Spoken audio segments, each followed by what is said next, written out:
Hello, I'm Carla Aerts. I run the tmrw Institute, which is a catalyst and thought leadership organization that is focusing on bringing the stakeholders in education and technology and learning with technologies together to create a dialogue to actually help, hopefully, learning in the 21st century. So that's what I do. Before I ran the Institute, I did a variety of things. I've been involved in EdTech for a very long time, about 17 years. I mentor startups. I was part of the EdTechX program. I was Global Digital Director for Cambridge University Press. So I come with a little bag of goodies. Carla, thank you for meeting with us today.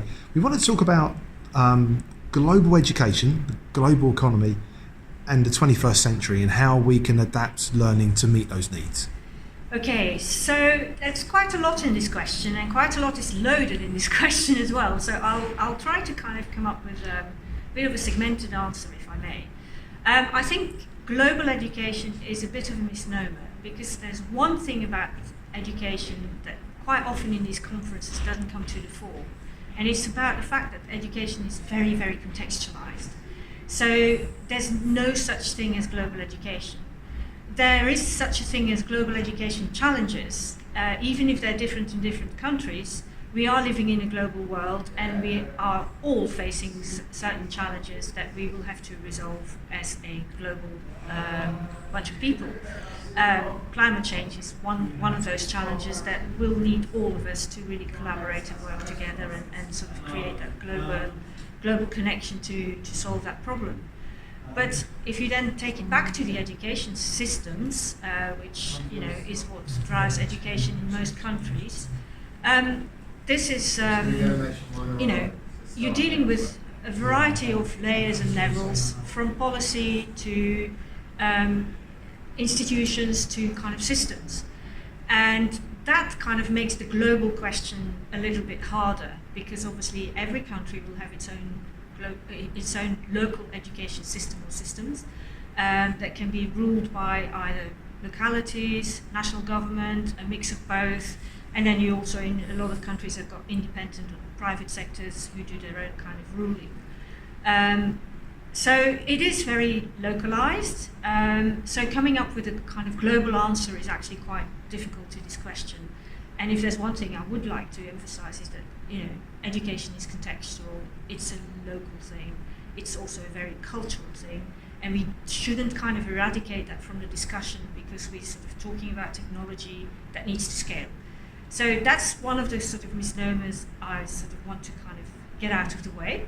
But what I do think, though, is that we also live in, despite the kind of problems of the world and the issues that we have to deal with, and especially the next generations will have to deal with, this also provides a huge amount of opportunity for people to learn and for education to kind of come up with possibly some new formulae to make that happen.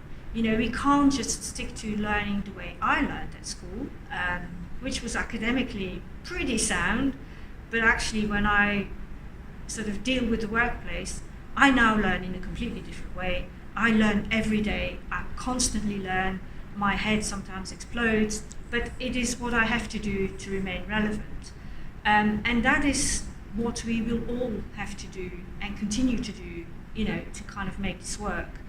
And how we frame that in an educational context, and how we make, kids aware that this is going to be how they need to sort of, continue to learn to thrive in the world, is actually that is a global challenge. That is what education does have in common. So there are some challenges that we can address at the global level. We all are talking about we need to have competency, skills, all this thing needs to be scaled to a global level. That is absolutely true. How that then gets manifested and how that then gets translated has to happen at a local level, bearing the local context into account. But so the key opportunities for me in education now is how do we get kids to engage more with solving problems, not just eradicating the fact that they also need some knowledge, because actually they need to have a level of abstraction in their thinking that they can apply to that problem solving. A lot of people say they can just find it all on Google. Maybe they can find it all on Google, but actually what is the it, and how do they look at the it, and how do they differentiate between the it being the it that is right, the it that is false, the it that they actually need to kind of interpret to apply to the problem solving. So there's lots of it's that they need to engage with, and that's why we still need that education.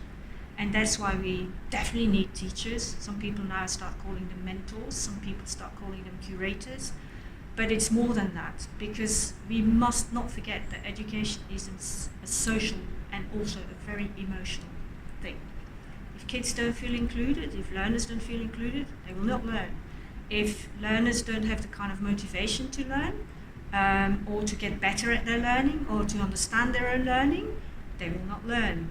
And actually the key to it all is that we need to equip learners to understand their own learning, because if they do that, then they get equipped to deal with that continuous and that continuum of learning that they will need to thrive in the world.